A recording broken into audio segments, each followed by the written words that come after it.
তো গাইস, কেমন আছেন সবাই? আবারও চলে আসলাম টু ডেমন এপিসোড 7 নিয়ে। এপিসোডের শেষে আমরা দেখেছিলাম যে জিয়াং শাওনকে বলছিল যে এই প্ল্যান ঠিক সেরকম থাকবে যেমনটা লেডি সিওক ভাবছিল। তোমাকে তার দেহের ভিতর থেকে সেই সেই ইভিল স্পিরিটকে ডাকতে হবে এবং তাকে জিজ্ঞেস করতে হবে সেই সিক্রেট ম্যানুয়াল আর তার সিল কোথায় রেখেছে। তোমাকে এখন এই কাজটা আমার জন্য করতে হবে। তখন শামন বলে, আমি এখানে এই ভয়ঙ্কর দানবের মধ্যে পড়ে গেছি।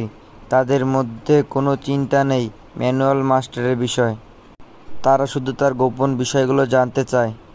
এরপর শামন আবারও সেখানে তার সুতাগুলো প্রস্তুত করে আর বলে, আমি এখানে আবারও আমার সুতা প্রস্তুত করতেছি, শুধু এই সুতাগুলো যেন ছিঁড়ে না যায়। সঙ্গে সঙ্গে সে একটি কাঠের পুতুল বানায় এবং বলে, আমার প্রস্তুতি এখন সম্পূর্ণ। তো জিয়ং জিজ্ঞাসা করে, এই কাঠের পুতুল কেন বানাইছো, এর উদ্দেশ্য কি? তখন সে বলে, আমি এটিকে ব্যবহার করব এই ইভিল স্পিরিটের ভেসেল হিসেবে। মানে এখানে সে ওই ইভিল স্পিরিটকে এই কাঠের পুতুল হিসেবে ভিতরে ঢুকাতে চাচ্ছে। যখন তোমার মাস্টারের দেহ থেকে সে অশুভ আত্মা বের হয়ে যাবে, তখন আমাদের সেটিকে কোনো কিছুর ভেতর আটকে রাখতে হবে। আমরা সেই অশুভ আত্মাকে এই কাঠের পুতুলের ভেতরে আটকে রাখব। এরপর আমরা সহজেই তাকে এখান থেকে সরিয়ে ফেলতে পারবো। আমরা ওই অশুভ আত্মার সাথে প্রতারণা করব। এখন তাকে দেহ থেকে বের করতে হবে। তখন সে ভাবে এই কাঠের পুতুলটাই ম্যানুয়াল মাস্টারের দেহে এবং সে এই কাঠের পুতুলের ভেতর ঢুকে যাবে। তখন শামন বলে, আমি এখন পারফর্ম করতে যাচ্ছি এবং তারপর সে মন্ত্র জাপ করতে শুরু করে। আমি এখন আপনাকে সে মন্ত্রটা বলবো না, কারণ সেটা বললে হয়তো যদি আপনারা সেটা বাসায় ট্রাই করেন তাহলে আপনাদের জন্য সমস্যা। এরপর আমরা দেখি যে কিছু রিচুয়াল করার পরে সেই কাটা হাতের ভেতর থেকে একটি অশুভ আত্মা বের হয়ে যায় সেই কাঠের পুতুলের ভেতর ঢুকে যায়। অন্যদিকে মাস্টারের আসল দেহটা ছটফট করতে থাকে, যার ফলে মাস্টার চিৎকার করতে থাকে। গো চ্যাং এবং জিংআও দুজনেই। জিংআও ততটা অবাক হলো না, গো চ্যাং অনেক ভয় পেয়ে যায়। এরপর শামন তার মন্ত্র আরও জোরে জোরে বলতে থাকে। সে বুঝে যায় এই আত্মা অনেক শক্তিশালী এবং সহজে কাঠের পুতুলের ভিতর যাবে না। সে বলে, এর শক্তি এত বেশি যে আমি জোর করে তাকে বের করতে যাই তাহলে অশুভ আত্মা মুক্ত হয়ে যাবে। সে ভাবে, এখন আমি কি করব? এই ছেলেটাকে যদি কিছু বলি তবুও সে আমার কথা শুনবে না, কারণ সে পাগল। তখন তার মাথায় আসে একটা পরিকল্পনা।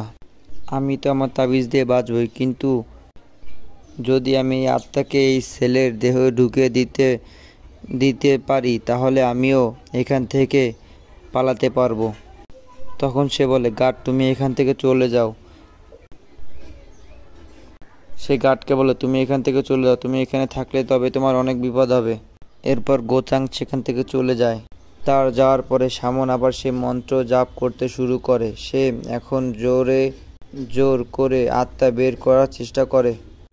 তখন সে অশুভ আত্মা ভেতর থেকে বলে, কে আমাকে ডাকছে? মনে হচ্ছে এই অশুভ আত্মা এখন আমার প্রশ্নের উত্তর দিবে। সে বলে, আমার রিচুয়াল প্রায় শেষ, আমি তোমাকে একটা প্রশ্ন করতে চাই। 2-3 বার রিচুয়াল করার পর সে জিজ্ঞাসা করে, বলো, সেই সিল আর সিক্রেট ম্যানুয়ালটা কোথায় আছে? তখন আত্মা উত্তর দেয়, ওই দুইটাই মেডিসিনাল হলের ভেতরে আন্ডারগ্রাউন্ড এক সিক্রেট চেম্বারে রাখা। এরপর সেই আত্মার হাত বাইরে আসে, যা সে কাঠের পুতুলকে চেপে ধ্বংস করতে থাকে, কারণ সেই আত্মা খুব শক্তিশালী ছিল এবং শামন তা আগে জানতো যে এই মুহূর্তে আত্মা বের হয়ে আসবে। তখন সে সেই সুতা ধরে উপরের দিকে ওঠে আর তার হাত উপরের দিকে বাড়ে।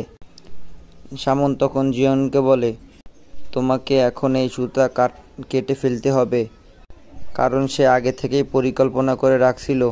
জিংও তার কথা শুনে সুতা কেটে ফেলে।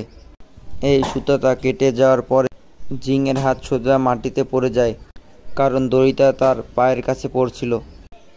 এরপর দড়ি মানে ওই শিকল যখন তার পায়ের কাছে পড়ে তখন ওই ইভিল স্পিড এর হাত জিঙ্গাও এর পায়ের সঙ্গে জড়িয়ে যায় এবং ধীরে ধীরে তার শরীরের উপর উঠতে শুরু করে। জিঙ্গাও তখন সামনের দিক তাকায় এবং বলে, আমার সঙ্গে এটা কি হচ্ছে? সামন তখন এক শয়তানি হাসি দিয়ে বলে, ছেলে, তোমার খেলা শেষ হয়ে গেছে। তুমি আমাকে যেভাবে জোর করছিলা এটা করতে, এখন ঠিক সেভাবেই তোমার মৃত্যু হবে। এই ইভিল স্পিড এখন তোমার শরীরের উপর ভর করে নেবে। এরপর সামন একটি তাবিজ বানায় এবং সেটা জিঙ্গার কপালে লাগিয়ে দেয়। সে বলে, তুমি যত চেষ্টা করো না কেন, তুমি একজন মার্শাল আর্টিস্ট নয়, তুমি কখনো এই ইভিল স্পিডকে নিয়ন্ত্রণ থেকে মুক্তি হতে পারবে না। এখন তুমি এক জীবিত লাশ হয়ে গেছো।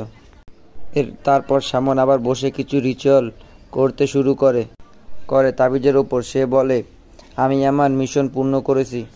আমি জানতে পেরেছি সেই দুটো বস্তু কোথায় আছে। আমি লেডি সিওককে গিয়ে সব বলবো। মাস্টার এখন জীবিত, ইভিল স্পিড মুক্ত হয়ে গেছে এবং লেডি সিওক খুশি হয়ে যাবে যে তার পথে থাকা আরও একটি বাধা দূর হয়ে গেছে, কারণ সে ছিল থার্ড ইয়াং মাস্টার, যে লেডি সিওকের ছেলের উত্তরাধিকারী হওয়ার পথে বাধা ছিল। এখন লেডি সিওক আমাকে আরও পুরস্কার দেবেন। এরপর দৃশ্য দেখি আমরা জিঙ্গারের ইনার সেলফের ভিতরে, মানে তার যে মনের ভিতরে ওরকম কিছু। ইভিল স্পিড তার শরীরের মধ্যে ঢুকে গেছে। তার শরীরে ঢোকার পর ইভিল স্পিড বলে, ওরা কিভাবে সাহস করলো আমার সঙ্গে এমনটা করার? ওরা একটা পাপেট বানিয়েছিল যেটা দেখতে আসল শরীরের মতো, কিন্তু সে যে এই পাপেট বানিয়েছিল, আমি তাকে ছাড়বো না। তুমি এই পাপেট বানিয়েছিলে, তাই না? ইভিল স্পিড ভাবে জিঙ্গাও এই পাপেটটি বানিয়েছিল। সে একজন ইভিল কিং যে জিঙ্গাওয়ের ভিতরে এখন আছে। সে বলে, আমি তোমাকে এখন ক্ষমা করব না, আমি তোমার শরীর দখল করব। তারপর সে খুশি হয়ে বলে, এই ছেলের শরীর খুব তরুণ, এটা আমার জন্য একদম পারফেক্ট। ওই বুড়ো লোকটার শরীর থেকে অনেক ভালো। তখন অন্য এক ইভিল কিং বলে, এখানে আমিও তোমার শরীর নিয়ন্ত্রণে নেব এবং তোমার চেতনা আমি চিরদিনের জন্য গভীর স্রোতের ভিতর বন্দি করে দেব। তারপর আমি যেখানে ইচ্ছা সেখানে যেতে পারবো। মানে এই কথাটা বলছিল যে জিঙ্গার শরীরের ভিতরে যে ইভিল স্পিড ঢুকছিল ওইটা ও সেই কথাগুলো বলছে। হঠাৎ জিঙ্গাও তখন তার ইনার মেমোরিজ দেখতে শুরু করে। সে এক পাহাড়ের দিকে গিয়েছিল, সেখানে সে জড়িবুটি তুলতে এসেছিল। একটা ঝর্ণার পাশে গিয়ে সে বলে, এই জায়গাটা তো চেনা চেনা লাগছে। এটা তো সেই জায়গা যেখানে আমি সবসময় জড়িবুটি তুলতে আসি। এই জায়গাটা খুব শান্তিপূর্ণ। আমি এই জায়গাটা এত ভালোভাবে চিনি কারণ ছোটবেলা থেকে আমার দাদার সঙ্গে এখানে থেকে থাকছি।